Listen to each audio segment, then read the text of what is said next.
Xoş gördük əziz dinləyicilər. İsrailin hökumətinin məhz erməni soyqırımını qəbul etməsi və knessetə göndərilməsi məsələsi cəmiyyətdə çox müzakirə olunur və mən istəyirəm bir dəfə də bu məsələyə qayıdaq.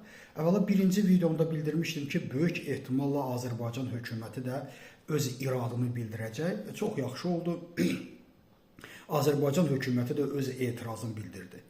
Bununla yanaşı həm də demişdim ki, burada əlbəttə bu xalqların bir etirazı deyil. Burada birbaşa Netanyahu hökuməti ilə məhz Erdoğan hökumətinə qarşı aparılmış bir siyasətdir. Bugün nəzərə almaq lazımdır ki, İsrailin də müsəlman dünyasında bir dostu qalmayıb. Yeganə bir dostu qalıbsa o da Azərbaycandır və Azərbaycanla müttəfiq və dostluq əlaqələrini saxlayır. Amma biz sizə hər zaman bildirmişik ki, bizim üçlü olaraq dostluğumuz regionda hər bir məsələyə necə deyirlər, aydınlıq gətirər və bizi qat-qat gücləndirər. Dostlar, niyə gücləndirər? Gəl bundan danışaq. Əvvəla birinci onu deyim ki, bildirmişdim ki, Netanyahunun bu zərbəsi birinci Paşinyana dəyəcək. Paşinyan artıq açıqlama verdi. İkinci, Netanyahunun atdığı bu addım elə İranın xeyrinədir, Rusiyanın xeyrinədir. İllərdir müharibədə Paşinyanın apardığı ayrı bir siyasət Putinin acığına gəlir. Səhərdə axşamda Putin nəyin bahasına olursa olsa erməni soyqırımından danışır, erməni xalqı ilə dostluqdan danışır və bu günləri Netanyahu da əslinə qalsa Rusiya prezidenti kimi bir addım atır və bugünkü dönəmdə bunu atılması yanlışdır və mən düşünürəm ki, indiyənə qədər bu knessetə bir neçə dəfə gedib və geri qayıdıb, böyük ehtimal inşallah bu knessetdən də geri qayıdar və bunun geri qayıtması nə üçün vacibdir? Bax, mən sizə ondan danışmaq istəyirəm. Əvvəla nəzərə almaq lazımdır ki, bu günləri Türkiyədə bir Erdoğan siyasəti var. Erdoğan siyasəti yanlış olduğu barədə mən çox danışmışam bu barədə. Bu günləri Erdoğanın apardığı siyasət də bəllidir. Sadə bir stand-upçı belə çıxıb bir söz dedikdə artıq onun başına minlərlə oyun aparılır. Erdoğan bir sünni, qüdsçü, ixvançı, necə deyərlər, müaviyyəti bir siyasət yürüdür. Bu müaviyyəti siyasətlər daim qüdsdən danışır və bu qüds siyasəti məhz İsrail-Türkiyə arasında gətirir, bu münaqişəyə çıxardır.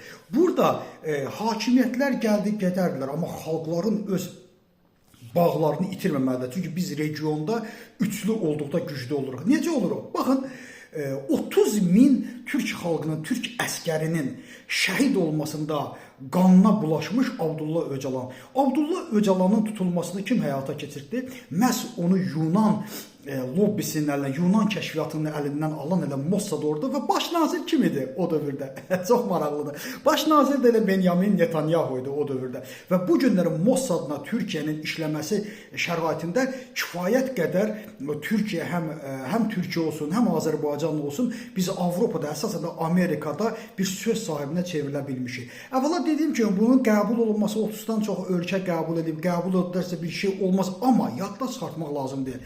Elə məsələn Azərbaycan özü də, Türkiyə özü də ömür boyu biz erməni və Yunan lobbisi qarşısında güc gətirə bilməmişik. Amerikada bunlar çox güclüdürlər.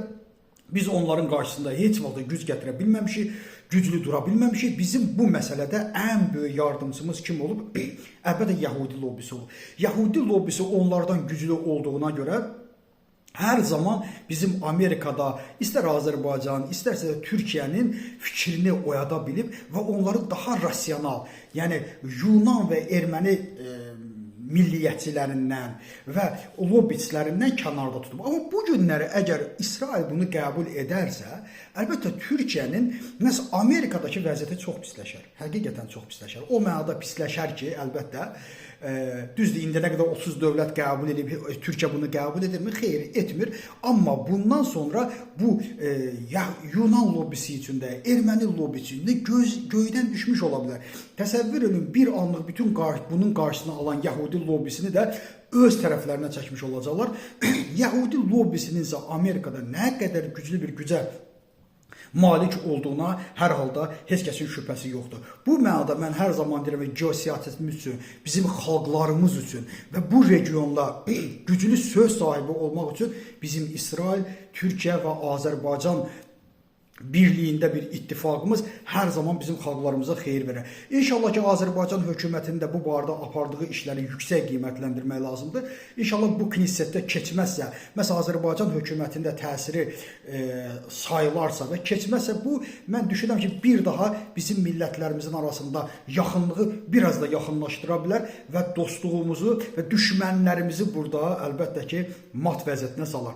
İkinci isə bundan istifadə edilən bu İranpərəstlər, Ruspərəstlər, bunları da qəti inanmaq və ciddiyə almaq lazımdır. Niyə görə ciddiyə almaq lazımdır? Çünki dünənə qədər İranın Ermənistana yardımını və yaxud da Xankəndində Stepanakert Armeniya yazıb göndərdikləri tırları yaddan çıxartmamışıq.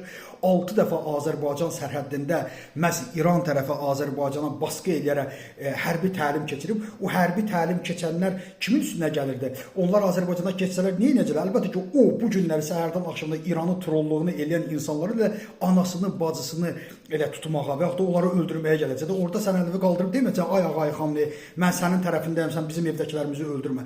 Yəni belə bir orduya daim Azərbaycana qarşı təhdid yaratmış bir dövlətə qarşı bir dəfə də olsun səsləri çıxmayan, cınqırları çıxmayan, istər Xankəndi məsələsində bir dəfə də səsləri çıxmayan bu insanlar əlbəttə qeyri-ciddi insanlardır.